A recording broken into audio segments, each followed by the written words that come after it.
በስመ አብ ወወልድ ወመንፈስ ቅዱስ አሃዱ አምላክ አሜን። ይትባረክ እግዚአብሔር አምላከ አበዊነ ለዘብጽሐነ እስከዛቲ ሰዓት ቅድሚ ኩሉ ልዕሊ ኩሉ ናብዛ ሰዓት እዚኣ ዘብጽሐና ናይ አቦታትና ናይ ቅዱሳን አምላኽ ናትና እውን አምላኽ ቅዱስ እግዚአብሔር ስሙ ዝተኸበረን ዝተመስገነን ይኹን። እማ አምላክ ወላዲተ አምላክ ቅድስተ ቅዱሳን ድንግል ማርያም ስለ ፍጹም አዶነታ ስለ ፍጹም ክብራ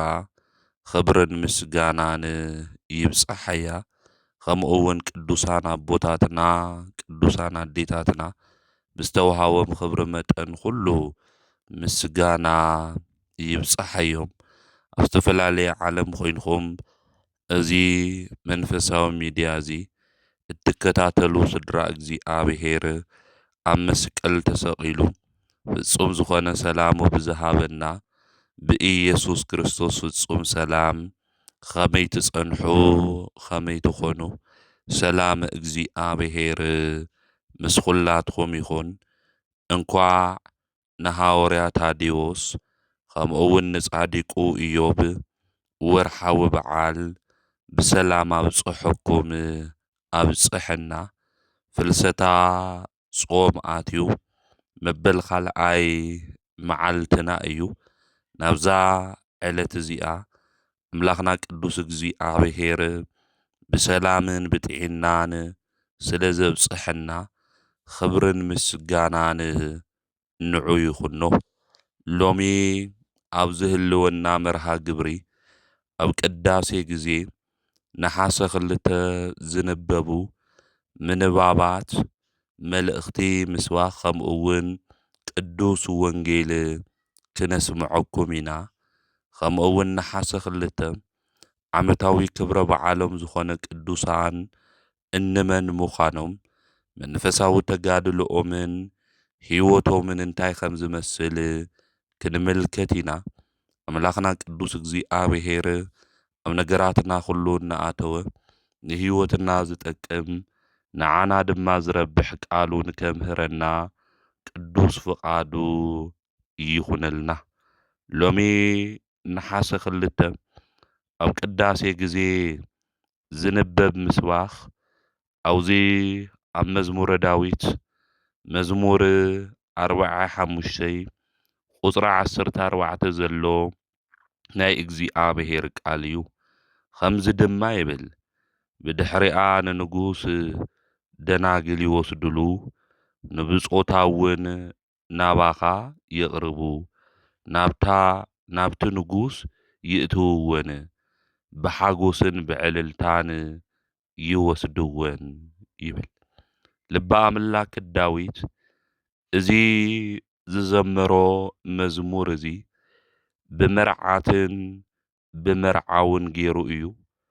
ኣቐዲሙ ስለ እመቤትና ስለ ቅድስተ ቅዱሳን ስለ ድንግል ማርያም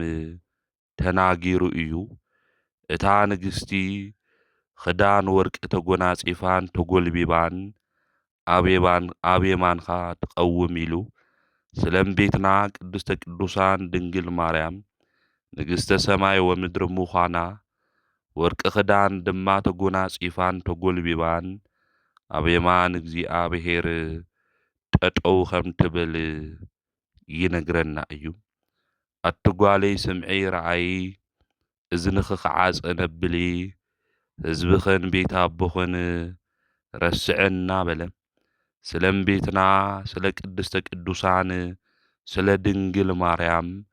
ጓለይ ስምዒ ረአይ እናበለ ክናገር እንተሎ ንምልከት ኢና። ንጉስ ጽባቕኺ ፈትዩ እዩ እሞ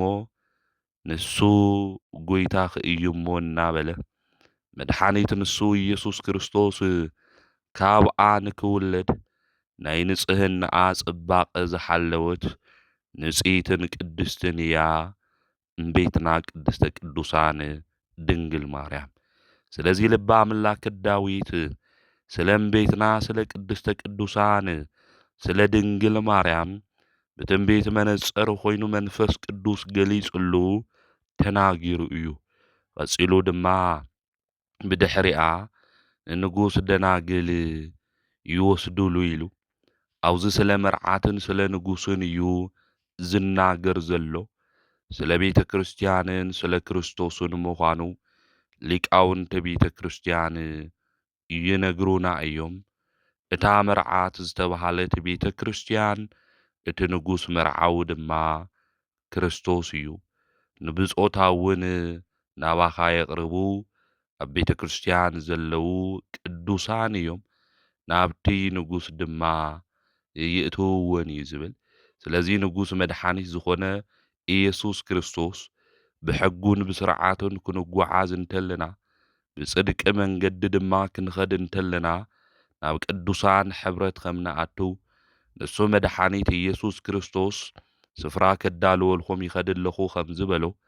ኣብ ኣቦይ ብዙሕ ምሕደራ ኣሎ ከም ዝበለና ኣብ ዮሐንስ ወንጌል ምዕራፍ 14 ስለዚ ንሕና ብጽድቂ መንገዲ ክንኸድ እንተለና ቤተ ክርስቲያን ትእዝዘና መጻሕፍቲ ዝብሉና ሕግን ስርዓትን ሓልዩና ክንጓዓዝ እንተለና ናይ ንጉስ ገዛ ናው ዝኾነ ንዘላለም ድማ ናው ንወርሳ መንግስቲ ሰማያዊ ከም ንወርስ እዩ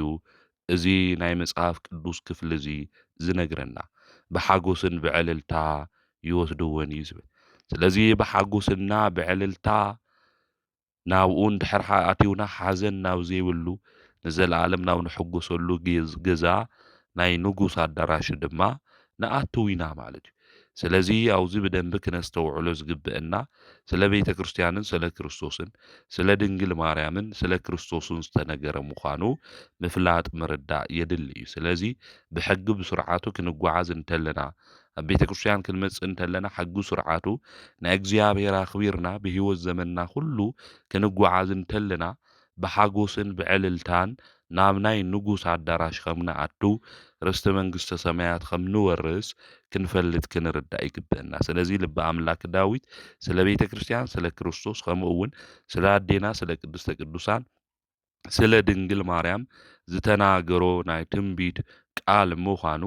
ምፍላጥና ምርዳእ የድሊ እዩ ማለት እዩ ስለዚ ተኣትዩኻ ምውፃእ ተረኺብኻ ምስኣን ዘይብላ ኩሉ ሻዕ እንሕጎሰላ ንእግዚአብሔር ቅዱሳን ዝኾኑ ዝወረስዋ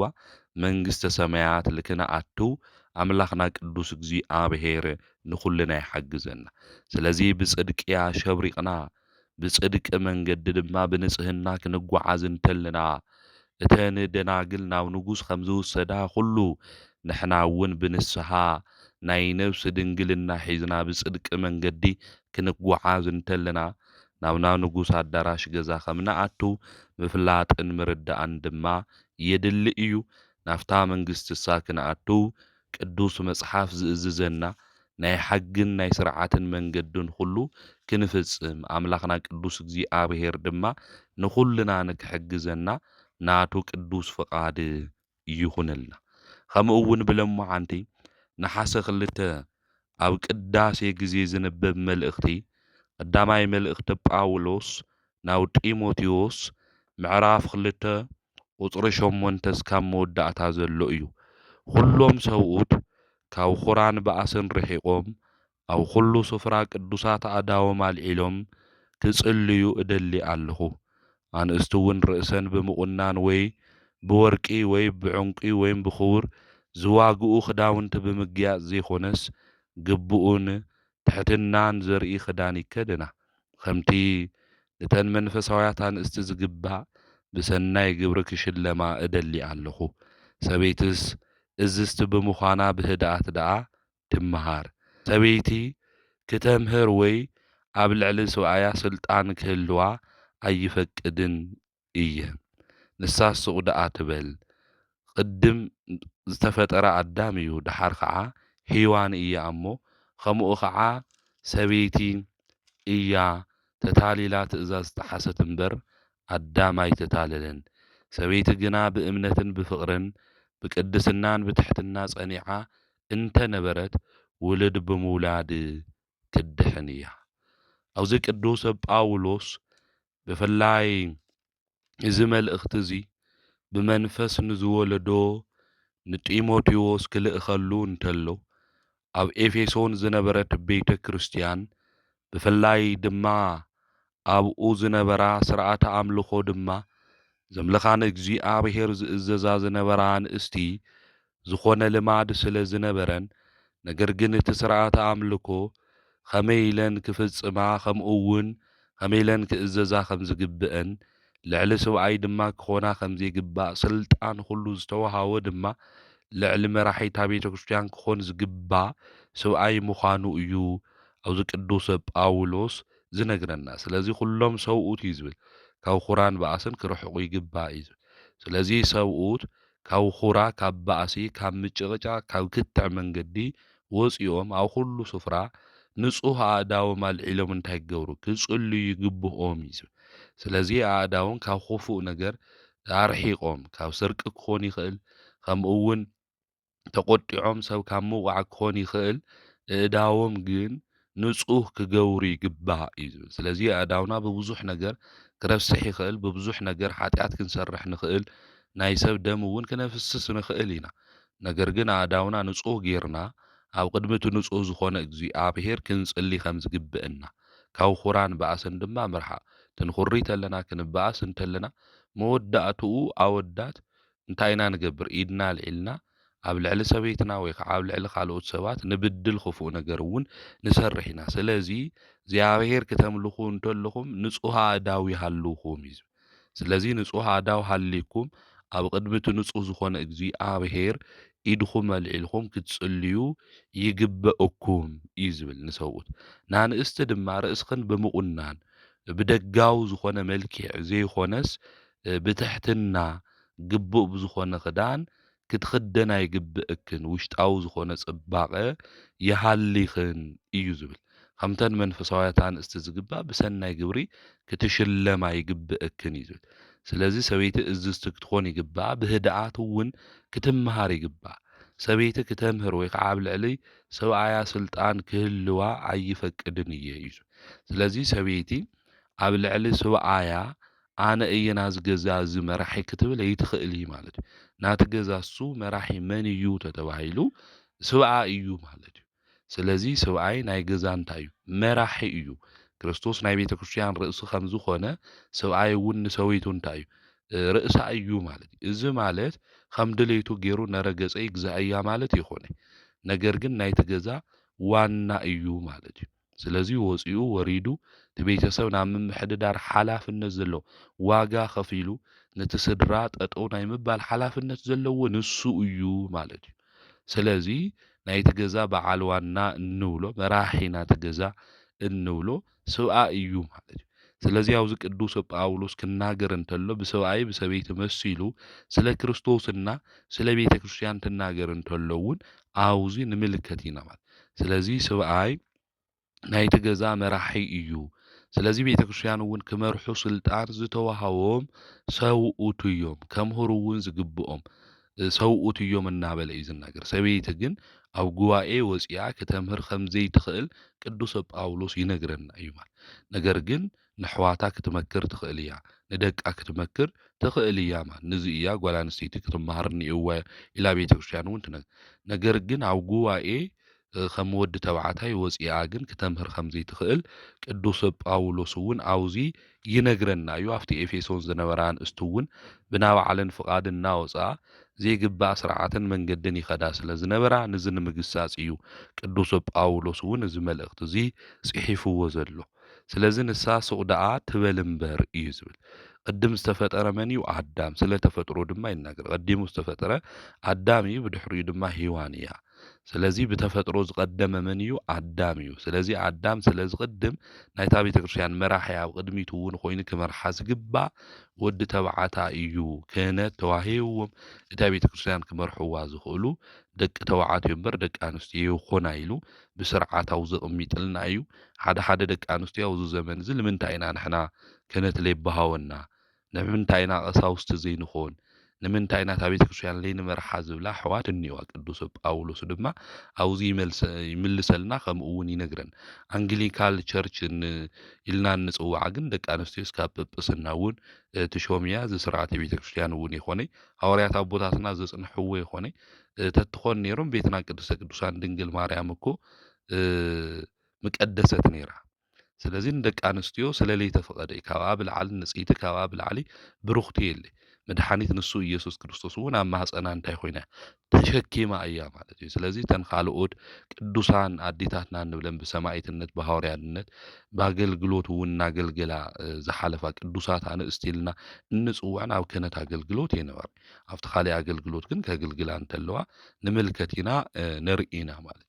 ስለዚ እቲ ናይ ክህነት ስርዓተ ክህነት ወይ ከዓ ምስጢረ ክህነት ንደቂ ተባዕትዮ እምበር ንደቂ ኣንስትዮ የተፈቀደ ካህን ድማ ሓላፍነቱ ስርሑታ እዩ ተባሂሉ ምእመናን ምጉሳእ እዩ ማለት ምእመናን ምሕላው እዩ ማለት ስለዚ እናምሃረ ክሕልው ይግብኦ ማለት ጓል ኣንስተይቲ ግን ኣብ ጉባኤ ወፂኣ ኣነ ክሕልው ኣነ ክመርሕ እኒአኒ ኢላ እቲ ናይ ወዲ ተባዕታይ ስልጣን ለኣ ክበሃዋ ከምዘይኽእል ቅዱስ መፅሓፍ ይነግረና እዩ የረድአና እዩ ካብ ዝተፅሓፈ ድማ ይትሕለፉ ኢሉ ቅዱስ መጽሓፍ ስለ ዝነግረና ንሕና ካብዛ ምህርናኩም ትምህርቲ ወፃኢ ናብ ሰማይ መልአክ መፂኡ ተምህረኩም እኳ ከይተቐበልዎ እስካብ ምባል ቅዱስ ጳውሎስ ኣምሂርና እዩ ማለት እዩ። ስለዚ ናብ ሰማይ መልአክ ካሊእ ትምህርቲ የምህር እዩ ማለት ተለይኮነስ ነገር ግን ካብታ ምድር ለለዉ ሰባት መላእክት እኳ መፂኦም ተምሂሮምኩም ካብዚ ወፃኢ ካሊእ ሕግን ስርዓትን ትምህርትን የለን ኢሉ ቅዱስ ጳውሎስ ከምህር እንተሎ እዩ። ስለዚ ኣቦታትና ሐዋርያት ዝሰርዑልና ኣፖስቶሊክ ፋዘርስ ኢልና እንፅውዕ ማለት ቤተክርስቲያን እውን ሃዋርያዊት እያ ማለት ስለዚ ካብ ኣቦታትና ካብ ሐዋርያት ዝተቐበልናዮ ስርዓት እኒኦ ቀኖና እኒኦ ትውፊት እኒኦ እሱ ኢና ንሕና እውን እናቐፅል እምበር ከዚ ሓዱሽ ስርዓት ምፂና ደንጊግና እንኸድ ከም ዘይኮነ ክንፈልጥ ክንርዳእ ይግብአና። ኣብ ሓደ ሓደ ኣብ አንግሊካን ቸርች ወይ ኣብ ካልኦት ቤተክርስትያናት እናረኣዩ ንምንታይ ኦርቶዶክሳዊት ተዋህዶ ቤተክርስትያን ደቂ ኣንስትዮ ብክህነት ለይትሾም ኢለን ልናገራ ኣሕዋትና ኣሓት እኒአዋ እየንና እዚ ግን ልቅዱስ ጳውሎስ ካልኦት ኣቦታትና እውን ከምዘይፍቀድ ከምዘይኮነ እውን ስለለምሆርና ስለልነገሩና ትውፊትና ስርዓትና ሕግና እውን ስለዘይፈቅዶ እዩ ማለት ስለዚ ኣዳም ቀዲሙ ተፈጢሩ እዩ ድሓር እውን ሂዋን እያ ስለዚ ብተፈጥሮ ዝቅድም ንሱ እዩ እሞ ቀዳማይ ኮይኑ ክመርሕ ኣብ ቅድሚት ኮይኑ ክመርሕ ዝግብኦ ወዲ ተባዓታ እዩ ኢሉ ቅዱስ ጳውሎስ ተናጊሩ እዩ። ከምኡ እውን ተታሊላ ሕጊ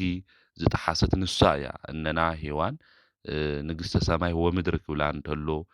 ሰይጣን ዝሓደሮ ተመን ኣሜን ኢላ ተቐቢላ እቲ ከይትበልዕዮ ዝተባሃለት ዕፀ በለስ እውን በሊዓን ኣቦና ኣዳም እውን ብልዓዮ ኢላ ኣብሊዓቶ እያ ማለት እዩ። ስለዚ ቀዲማ ዝተታለለት ንሳ እያ ማለት እዩ እና ኣቦና ኣዳም እውን ክታለል ዝገበረቶ ድሓር እውን ኣቦና ኣዳም ንምንታይ ኢኻ ከምዚ ጌርካ ክበሃል እንተሎ ኣይ ሂዋን እኮ እያ ኣሳሒታትኒ ኢሉ ምክንያት ኣቕሪቡ ነይሩ ምክንያት ግን ከድሕን ይኸኣለ ስለዚ ብሂወት ዘመንና ኩሉ ምክንያቱ እውን ተቕረብና እዚ ጌርካ ሃምዚ ኮይንካ ትባል ተሎ ኣይ ሃምዚ እኮ እየ ኮይነ እዚ እየ ኮይነ ይከለ እኮ ኢልኒ ይከሊት ኢላትና ሃምዚ እኮ እዚ ኢልና ኣብ ቅድሚ እግዚኣብሔር ለሓጢኣትና ምክንያት ክነቕርብ የንኽእል እዩ ማለት ምክንያት ከድሕነ ይኽእል ነገር ግን ትልገበርናዮ ሓጢኣት እወ በዲለ እየ ተሳሒተ እየ ስለዚ ኣምላኸይ ቅዱስ እግዚኣብሔር ይቅር በለኒ ኢና ክንብል ዝግበአና ስለዚ ኣቦና ኣዳም እውን ኣይ ሳያ ታሊላትን እኮ ሃምዚኣ ጌራትኒ ኢሉ ምክንያት ኣቕሪቡ ነይሩ እዩ ባዕሎ ይብልዓዩ ነገር ግን ሂዋን እንታይ ገይራ ንዓይ ምክንያት ኮይናትኒ እያ ክብል እንተሎ ንስኻ ዝሃብካኒ ሂዋን እኮ ኣሳሒታትኒ እያ ኢሉ ክናገር እንተሎ ኣቦና ኣዳም ግን ከድሕኖ ይኸኣለ ካብቲ መርገም ክወፅእ እውን ይኸኣለ ብዝገበሮ ነገር ኩሉ ኣዳም ቅፅዓቱ እውን ተቐቢሉ እዩ ማለት ስለዚ ንሕና በቲ ዝገበርናዮ ነገር ኩሉ ምክንያት እናቕረብና ነገር ግን ንስሓ ለይንኣቱ ናብ እግዚኣብሔር ለይንቐርብ እንድሕር ኮይንና በቲ ዝገበርናዮ ሓጢኣትና በደል መቕፃዕቲ ካብ እግዚኣብሔር ንቕበል ኢና ቅድሚ መቕፃዕቲ ምቕባልና ግን በዲለ ሓጢኣት ሰሪሒልና ብንስሓ መንገዲ ክንጓዓዝ ይግበአና ስለዚ ዝተታለለት ሕጊ ዝጠሓሰት ንስሓ እያ ኣዳም ይኾነ ኢሉ ኣብቲ ናይ መጀመርያ ዝነበረ ተፈጥሮ ከምኡ እውን እቲ ሕግን ስርዓትን ድማ ከይትገብርዎ ኢሉ እግዚኣብሔር ኣዚዝዎም ዝነበረ ዝጠሓሰት መን ምዃና ነዚ እዩ በብሉይ ኪዳን እውን ጓል ኣንስተይቲ ንኃጢኣት ምኽንያት እያ ተባሂላ ትግለል ነይራ፣ ትርገጽ ነይራ። ርስቲ ጉልቱ እውን የነበራ ሃፍቲ እውን ክከፋፈሉ እንተለዉ ንሰበይቲ ኣይህብዎን እዩ ነይሩ። ዘርኢ እውን ክቁጸር እንተሎ ኩሉ ነገር ክኾን እንተሎ ጓል ኣንስተይቲ ትብደል እያ ነይራ። ኣብ ኦሪት መጽሓፍ እውን ክናንብብ እንተለና ምኽንያቱ ናይ ገነት በሪ ዝተዓፀወ ባባኽን ምኽንያት እዩ እናተባሃለ የግልልዎን እውን ነይሮም እዮም ማለት እዩ። ነገር ግን አውዚ ክናገር እንተሎ ሰበይቲ ግን ብእምነታን ብፍቅርን ብቅድስና ብትሕትና ጸኒዓ እንተነበረት ውልድ ብምውላድ ክትድሕን እያ እዩ ዝብል። ስለዚ ጸጋ እዚ ተዋሂብዋ ውልድ ምውላድ ጸጋ እዩ ማለት እዚ ጸጋ እዚ እግዚኣብሔር ዓዲልዎ። አውዚ ክናገር እንተሎ ስለ እመቤትና ስለ ቅድስተ ቅዱሳን ስለ ድንግል ማርያም መድኃኒት ዝኾነ ንሱ ኢየሱስ ክርስቶስ ወሊዳ መድኃኒት ዝኾነ ስለዚ ውልድ ብምውላድ ክትድሕን እያ ኢሉ እዩ ዝናገር። ስለዚ ሔዋን ኣቐዲማ እንታይ ኮይና በዲላ ነይራ። ርስቲ መንግስቲ እውን ዓጺኽና እናበሉ ኣንስቲ ኢኽን ከምኡ ጌርክን ኣቦና ኣዳም ኮይስሕቲ ነይሩ ኢሎም ይናገሩ ነይሮም ማለት እዩ። ድሓር ግን ዳግማዊት ሔዋን ብዝኾነት ብቅድስተ ቅዱሳን ብድንግል ማርያም ዝወለደቶ መድኃኒት ኢየሱስ ክርስቶስ ግን ገነት መንግስተ ሰማያት ተኸፊትልና እዩ ማለት። ስለዚ ውልድ ብምውላድ ክትድሕን እያ ኢሉ አውዚ ዝናገር ዘሎ መድኃኒት ዝኾነ ንሱ ኢየሱስ ክርስቶስ ድንግል ማርያም ወሊዳ ዳግማዊት ሔዋን ካብቲ ዝነበረ ወቀሳ ካብቲ ዝነበረ በደል ክትወፅእ ጌራታ እያ ማለት ነው። ስለዚ ትምክህተ ዘመድነ እናበልና እውን ንጽዋዓ ነዚ እዩ። ብሔዋን ምኽንያት ገነት ተዓጽዩ ብድንግል ማርያም ተኸፊቱ ኢልና ውዳሴ ማርያም እውን እናመስግና ሊቁ ቅዱስ ኤፍሬም እውን ዝነገረና ነዚ እዩ ማለት። ስለዚ ደቂ ኣንስትዮ ሓደ ውልድ ብምውላድ ጸጋ ምዃኑ በረከት ምዃኑ ክትፈልጣ ክትርዳእ ይግብአክን። ከምኡ እውን ብሔዋን ተዓጽወ መንግስቲ ገነት ርስትና ዝነበረ ብድንግል ማርያም ድማ ብዝወለደቶ ብመድኃኒት ንሱ ኢየሱስ ክርስቶስ ንክኸፈት ክኢሉ እዩ። ስለዚ እመቤትና ቅድስተ ቅዱሳን ድንግል ማርያም ርስትና ዝኸፈተልትና ንጽኢት ድንግል ምዃና ክንፈልጥ ክንርዳእ ይግብአና ማለት። ስለዚ አውዚ ኣብ ስርዓተ ኣምልኮ ክፍጽምዎ ክሰርሕዎ ዝግባእ ትእዛዝ እንታይ ምዃኑ ቅዱስ ጳውሎስ ንወዱ ጢሞቴዎስ ዝነገሮ እዩ። ደቂ ኣንስትዮ እውን ኣብ ቤተ ክርስቲያን ብስርዓት መንገዲ ክጓዓዛ ደጋዊ ዘይኮነስ ውሽጣዊ ዝኾነ መልክዕ ክህልወን ከም ዝግባእ እውን አውዚ ይነግረና እዩ የርድአና እዩ። ከምኡ እውን ብለማዓንቲ ኣብ ቅዳሴ ግዜ ነሓሰ 2 ዝንበብ መልእኽቲ አውዚ ቀዳማይ መልእኽቲ ጴጥሮስ ምዕራፍ 3 ቁጽሪ 1 እስካብ 7 ዘሎ እዩ። ከምኡ እውን ኣተን ኣንስቲ ንሰብኡትክን ተኣዘዝኦም ንቃል እግዚኣብሔር ዘይእዘዙ ሰብኡት እንተሃለዩ ድማ ከም እታኽብሮኦምን ብንጽህና ከም እትነብራን ምስ ረኣዩ ብዘረባ ዘይኮነስ ብሂወት ኣንስቶም ክምለሱ ይኽእሉ እዮም። ጽባቐኽን ኣፍኣዊ ብዝኾነ ብስርሓት ጸጉርን ብምእሳር ወርቅን ብኽቡር ክዳውንትን ኣይኹን። ጽባቐኽንስ እታ ኣብ ቅድሚ እግዚኣብሔር ኣብሊጹ ክቡርን ዘይጠፍእን ብልውህና ብህድኣትን ዝተሸለመ መንፈስ ኣብ ልቢ ተሰዊሩ ዘሎ ናይ ውሽጢ ሰውነት ይኹን። ቀደም እውን ተስፈን ኣብ እግዚኣብሔር ዝገበራ ቅዱሳት ኣንስቲ ብኸምዚ እየን ዝተሸለማ ንሰብኡተን እውን ይእዘዛ ነበራ። ሳራ ንኣብርሃም ጎይታይ እናበለት ትእዘዝ ከም ዝነበረት ንስኻትኩን እውን ብሓደ ዘደንግጽ ነገር እንተይፈራሕኽን ሰናይ እንተገበርኽን ደቃኢኽን እዩ ዝብል። ስለዚ ስለ ሰብኡትና ስለ ሰበይቲ ኣብ ሓዳሮም ውሽጢ ከመይ ኢሎም ክነብሩ ከም ዝግባእ ዝናገር ናይ መጽሓፍ ቅዱስ ክፍሊ እዩ እሞ ደቂ ኣንስትዮ ንሰብኡትኽን እናኽበርኽን እናተኣዘዝኽን ንስኻትኩም እውን ደቂ ተባዕትዮ ኩልና ማለት እዩ ነተን ኣንስቲ ዘድልየን ነገር ኩሉ እናፈጸምና ዘድልየን ነገር እውን ክንህብ ከም ዝግብአና ቅዱስ መጽሓፍ ብምትሕልላይ ብሕብረት መንገዲ ክንጓዓዝ ከም ዝግብአና ይነግረና እዩ የረድአና እዩ። ከምኡ እውን ብለማዓንቲ ኣብ ቅዳሴ ግዜ ዝንበብ ግብረ ሐዋርያት ምዕራፍ 16 ቁጽሪ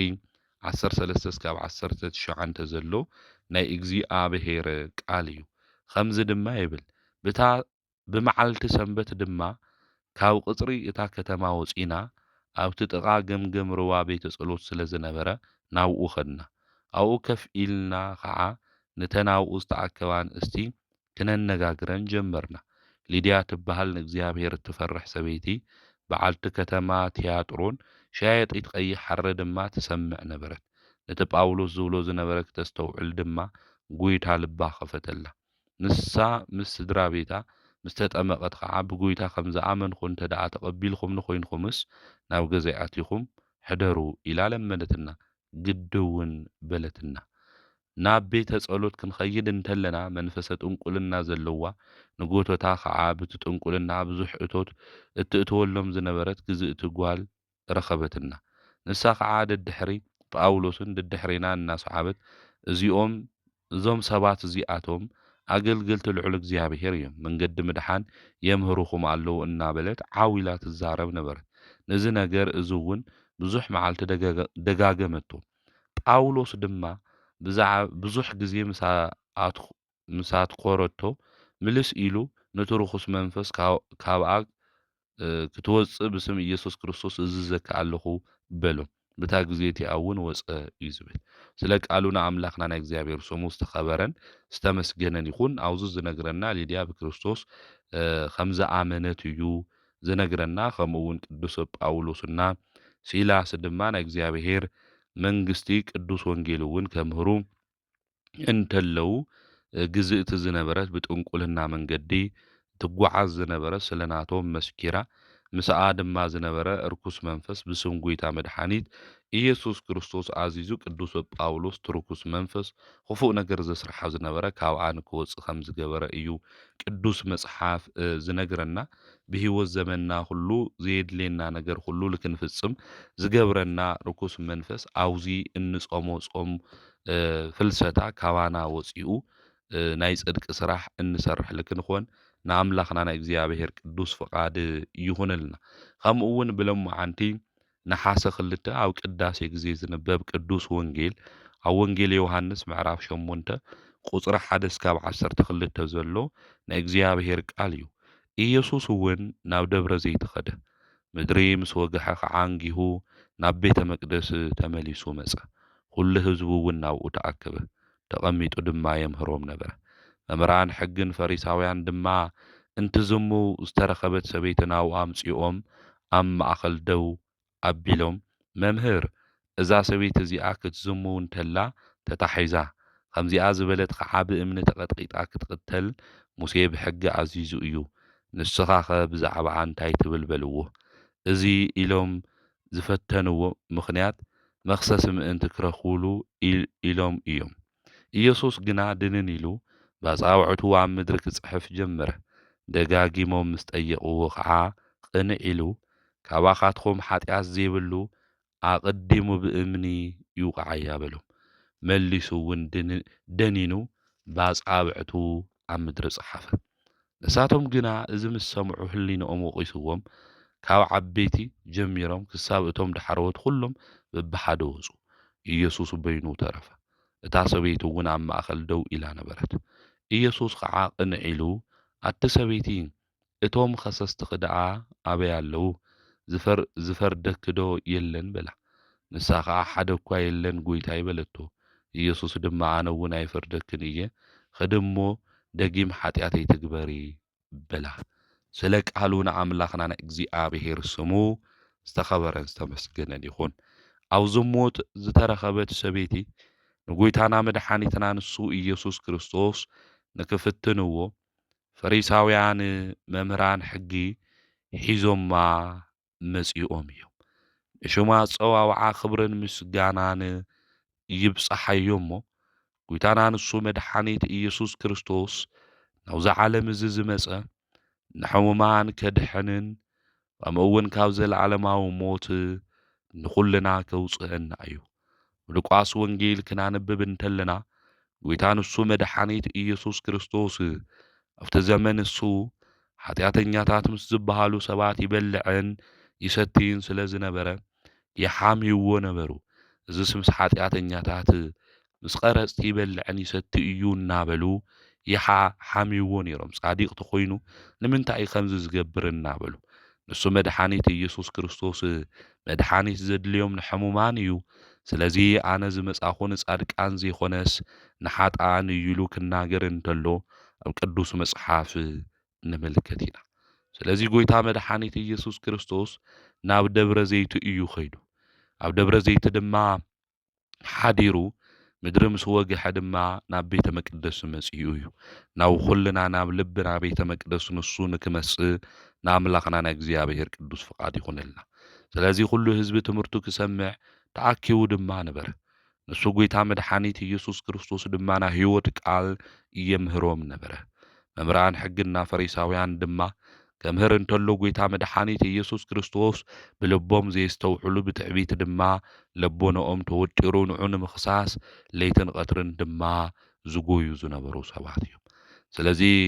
ናብ ጐይታ መድኃኒት ኢየሱስ ክርስቶስ ዝሙት ትሰርሕ ዝነበረት ሰበይቲ ዝተረኸበት ሒዞም መጹ። ኣብ ማእኸሎም ድማ ደው ኣበልዋ። መምህር እዛ ሰበይቲ እዚኣ ክትዝሙ ረኺብና እያ፣ ተታሒዛ እያ፣ እንታይ ክንገብራ እኒአና ይኾን ኢሎም ብእምኒ ተቐጥቂጣ ንክትሞት ሙሴ ብሕጊ ዓዚዝና እዩ፣ ንስኻ ኸታይ ኢኻ ትብል እዩ። ስለዚ ሙሴ ሃምዚ ኢሉ እዩ፣ ንስኻ ኸታይ ኢኻ ትብል እዩ። ስለዚ ንጽጽር እዩ ማለት እዩ። ኣቐዲሞም ንሳቶም ክመፁ እንተለዉ ብልቦም ክፍኣት ሒዞም ልኡል ምኽሳስ ምኽንያት ክኾኖም ምእንቲ እዮም ንዛ ዝዘመዉት ሰበይቲ ናብ ክርስቶስ ሒዞምማ ዝመፁ። ስለዚ ነዳፍኡ ብመሬት እውን ነጎተቱ ኣብ ልዕሊኣ እውን ዘየድሊ ነገራት እናገበሩ እዮም ናብ ጐይታ መድኃኒት ኢየሱስ ክርስቶስ ሒዞምማ መጺኦም። ስለዚ ከም ሕጎም ከም ስርዓቶም እንታይ እዮም ክገብሩ ዝግብኦም ሙሴ ከም ዝበሎም ናብ ሙሴ ቃል እውን ዝኣምኑ ተትኾኑ ነይሮም። እዞም ሰባት እዚኦም ከም ቃሎም ከም ሕጎም እዮም ክሰርሑ ነይሮም። ክፍትንዎ ንክርስቶስ ስለ ዝደልዩ ግን ሙሴ ሃምዚ እዩ ዝብል፣ ንስኻ ኸታይ ኢኻ ትብል እዩ። ምክንያቱ ንስኻ ካብ ሙሴ ትበልጽ ዲኻ ይብልዎ እውን ስለ ዝነበሩ ማለት እዩ። ንሱ ጐይታ መድኃኒት ኢየሱስ ክርስቶስ ድማ ድንን ኢሉ ኣብ ምድሪ ምጽሓፍ እዩ ጀሚሩ ማለት እዩ። ስለዚ ደጋጊሞም ድማ ሓቲቶም ፍረደላ እዮም ዝብሉ ዘለዉ ማለት እዩ። ስለዚ ንሱ ካባኻትኩም ኃጢአት ዘይብሉ ኣቐዲሙ ብእምኒ ይውቃዕ እያ ኢሉ ጐይታ መድኃኒት ኢየሱስ ክርስቶስ ተናጊሩ ማለት እዩ። ስለዚ እዛ ሰበይቲ እዚኣ ዝሙት ጌራ እያ ክትበሃል እንተላ በይና ይኹንቲ ዝሙት ጌራ ምስኣ ዝሙት ዝገበረ ሰብ እኒኡ እዩ ንእውን ሒዞሞ ክመፁ ይግባእ። ናዮም ወገን ስለ ዝኾነ ኣብ ማእኸሎም ድማ ስለ ዘሎ ንሳቶም እውን እዛ ዝሙት ትሰርሐላ ዝበልዋ ሰበይቲ ደጋጊሞም እውን ምስኣ ዝራኸቡ ዝነበሩ ሰባት ስለ ዝነበሩ ጐይታ ንሱ መድኃኒት ኢየሱስ ክርስቶስ ካባኹም ኃጢአት በደል ዘይብሉ እግዚአብሔር ዘይበደለ ሕጉ ዘየፍረሰ ሰብ ንዛ ሰበይቲ እዚኣ ይውቃዕ እያ ኢሉ ድንን ኢሉ ናብ ምድሪ ጸሓፈ። ክጽሕፍ እንተሎ ኩሎም ኣብ ግንባሮም ኃጢአቶም ሪኦም ኩሎም ማለት እዩ በደሎም ኃጢአቶም ተፈሊጥዎም ሕሊንኦም እውን ወቂስዎም እዩ ዝብል ቅዱስ መጽሓፍ። ምክንያቱ ናዮም በደል እግዚአብሔር ስለ ዝሸፈነሎም ናያ በደል ግን ክትሰርሕ ስለ ዝረኸብዋ ሒዞምማ መጺኦም። ንሳቶም ብጸልማት ኮይኖም ዝሰርሕዎ ብዙሕ ኃጢአት ግን እኒአዎ። ስለዚ ህሊንኦም ወቂስዎ ካብኣ ብላዕሊ ዝበደሉ እዮም ነይሮም ማለት እዩ። ሎሚ እውን እኮ ሓፍትና ወይን ሓውና ክብድል እንተሎ ዝኾነ ነገር ክገብር እንተሎ ልኡ ንምውቃስ ኣጻብዕትና ላብኡ ለመቕሳር እኮ ንጎይ ብዙሓት ሰባት እኮ እኒአና እኮ ኢና። ናይና በደል እግዚአብሔር ስለ ዝሸፈነልና ናያ ኃጢአት ኣብ ኣደባባይ ስለ ዝተገለጸ ንዓ ክንረግጻ ንዓ ንከዋርዳ ንዓ ተስፋ ክነጽልምተላ እንጓየ ብዙሓት ሰባት እኒአና። ስለዚ ምስትውዓል የድሊ ኩልና ንብድል ኢና፣ ኩልና ኃጢአት ንገብር ኢና። በደልና ኃጢአትና ዝሸፈነልና እግዚአብሔር እዩ። እግዚአብሔር ኃጢአትና እና በደልና ተልገልጽ ነይሩ ኣብ ቅድሚ እግዚአብሔር ጠጠው ልብል መን እዩ ወገናተይ? ኣብ ቅድሚ እግዚአብሔር ኮይኑ ዘምህርስ መን እዩ? ናይ እግዚአብሔር ቃል ንምስማዕ ዝግብኦም መን እዩ ወገናተይ? ኩልና በዲልና ኢና፣ ኩልና ኃጢአት ንሰርሕ ኢና። ነገር ግን እግዚአብሔር ኣምላኽ እዩ ናይ ኩልና ምስጢር ዝሸፈነልና። ናይ ኩልና ኃጢአት ከምዞም ሰባት እዚኦም ኣብ ግንባርና ተልጽሓፍ ነይሩ። ኃጢአትና እግዚአብሔር ተልገልጾ ነይሩ። መን እዩ ነጸላ ተኸዲኑ ቅዱስ መሲሉ ቤተ ክርስቲያን ልኸድ ነይሩ? መን እዩ ንባዕሉ ንጹሃ መሲሉ ቤተ ክርስቲያን ስለ ልመላለስ ስለ ልኸድ? ነገር ግን ኣብ ዓመት 1,000 ወይን 2,000 እትመጽእ ወይን ዝመጽእ ሰብ ልክፈርድ ዓቕሚ ዝህልዎ ነይሩ። ስለዚ ኩልና ዝተሸከመና እግዚአብሔር እዩ። ተንብድል ተለና ኃጢአት ክንሰርሕ ተሓሚና ብዙሕ ነገር እኮ ንሰርሕ ኮይና ኣብ ጸልማት ውሽጢ ግን እሱ እኒኦ እዩ። ጸልማት ኣብኡ ኣይጸልምትን። ስለዚ ኩሉ እንሰርሖ ኣብ ቅድሚ እግዚአብሔርና ንብድል ኃጢአት እንሰርሕ ማለት እዩ። እዚኣ ግን ዕድል ኮይኑዋ ዝሙት ክትገብር ረኺቦማ። ስለዚ ስለ ረኸብዋ ሰባት ስለ ረኣይዋ ድማ እቶም ተሓቢኦም ኣብ ቅድሚ እግዚአብሔር ዝብድሉ ዝነበሩ ሰባት ድሓር እውን ህሊንኦም ዝወቀሶም ናብ ጐይታ ሒዞምማ መጺኦም። እንታይ ኢኻ ትፈርደላ? ሙሴ ብእምኒ ተቐጥቂጣ ትሙት እዩ ዝብል፣ ንስኻ ኸታይ ኢኻ ትብል ኢሎም ከሰስዋ። ከሰስትና ብዙሕ ግዜ ከምዚኦም ዝኸሱና ብዙሕ ግዜ ጽቡቕ ነገር ሰሪሕናስ ሓንቲ መዓልቲ ዘይኮነ መዓልታት ሰሓይትና ክኾን ይኽእል፣ ብስጋ ድኻም ክኾን ይኽእል። ዝኾነ ነገር ክንብድል ዝኾነ ነገር ክንገብር እንተለና ከሰስትና ብዙሓት እዮም። ኣብ ልዕሊና ክንወድቕ ዝገብሩና ብዙሓት እዮም ማለት እዩ ነገር ግን እግዚኣብሔር ኣምላኽ ናብዞም ሰባት እዚኦም ሕሊፉ ልክየበና ናቱ ቅዱስ ፍቓድ ይኹነልና ስለዚ ንብድል ሓጢኣት ንሰርሕ ኢና ነገር ግን ሃምሌ ንብድል ሓጢኣት ሃምሌ ንሰርሕ ንጹሃን ኣምልኾና ኣብ ልዕሊ ሰባት ንፈርድ ኢና እሱ እኳ ከምዚ እዩ እሳ እኳ ኣብ ለኢትወና ንኣቱ ማለት እዩ ኣብ ሓዳር ሰባት እውን ንኣትውኒ ኢና ኣብ ቤተሰብ ጉዳይ ንኣትውኒ ኢና ንሕና ኢና ፈለጥቲ ንሕና ኢና ከኣልቲ እንብል ሰባት እኒአ ናይና ህይወት ተልፍተሽ ናይና ፋይል ተልፍተሽ ካብኣቶም ልገደደ እዩ ማለት እዩ ስለዚ እዛ ሰብ እዚኣ ካሊእ በደል የብላይ በቃ ዝሙት ክትገብር ተረኺባ ማለት እዩ ንሳቶም ግን ካሊእ ክንደይ ዝሰርሕዎ ነገር እኒኦ ቤና እውን ይኾንቱ ዝሙት ሰሪሓ ምስኣ ዝሰርሐ ሰብ እኒኦ ነገር ግን ከምፅዎ ምስኦም ኮይኑ ዝኸስስ ይኮ ነይሩ እሱ ከምዚ እያ ጌራ ኢሉ ማለት እዩ ስለዚ ሓደ ሰባት ምሳና ኮይኖም ዝኾነ ሓጢኣት ወይ ናይ ርኩሰት ነገር ይገብሩ እሞ ፋይል እኒአና መረዳእታ እኒአና ኢሎም የውፅዎ ማለት ተኽኢሎም እውን ድሕር ዘይብሎም ብኤኣይ ሎሚ ስለለሉ ብኡ ገይሮም ማለት እዩ ስለዚ መንፈሳዊ ኣቦታት መንፈሳዊ ኣሕዋት ከውድቑ ብዙሕ ነገር ዝገብሩ ሰባት እኒአው ማለት እዩ ተኽኢልና ከምቶም ዝተመለሱ ክንምለስ እምበይ ሰብ ክምለስ ተሎ ትማል እኳ ከምዚ ኢኻ ነይርካ ትማል እኳ ከምዚ ኢኻ ነይርካ ለይንፈልጣ ኮይንና ድዩ ለይንፈልጦ ኮይንና ድዩ እንብል ሰባት እኒአና ማለት ስለዚ ምስትውዓል ልቢ ምባል የድሊ እዞም ሰባት እዚኦም እውን ናብ ዓለም በደል ናብ ዓለም ሓጢኣት እኮን እዮም ናብ ዓለም ሸፊኖም እግዚኣብሔር እውን ስለዝሸፈነሎም ለኣ ግን ክኸስዋ ክፈርዱላ ጎይታ ድማ ታኢኻ ትብልወሉ ንሱ ግን ኣብ ምድሪ ክጽሕፍነ ሊቃውንቲ ክና ኣብ ምድሪ እንታይ እዩ ጽሒፉ ክንብል እንተለና ኩሉ ዝፈልጥ ኣምላኽ ኮይ እግዚኣብሔር ኩሉ ነገር ንሳቶም ዝሰርሕዎ ሓጢኣት በደል ጎይታ መድሓኒት ኢየሱስ ክርስቶስ ይፈልጥ እዩ ማለት ስለዚ ሓጢኣቶም እዮም ኣብ ግንባሮም ተጻሒፉ ሪኦሞ ማለት ስለዚ ብዓለም ለዓለም ክረኣዩ ተለው ለካ በዲልና ኢና ኢሎም ሕሊኖኦም እንታይ ገይሮም ወቂስዎም እዩ ስለዚ ብለይኮን ነገር ሰባት ክንኸስስ እንተለና ሰባት ልምውዳቕ እዚኣ እኳ ትማሊ ሃምዚኣ ትዝሙ ነይራ ትማሊ ትጭፍር ነይራ ትማሊ ትሰቲ ነይራ ትማሊ ኣብ ሱስ ዓለም ኣብ ወልፍታት እያ ነይራ ትማሊ እኳ ሃምዚ ነይሩ ድሱ ለይንፈልጦ መስዩ ከዚ ፍልሰታ ኮይኑ የቅድስ ኣሎ ከዚ ፍልሰታ ኮይኑ ናብ ገዳም ኮይዱ ስዋዕ ኣትዩ ሳውን ፍልሰታ ኮይኑ ናብ ቤተክርስትያን ትኸድላ ጻዲቁ እኮ ትመስል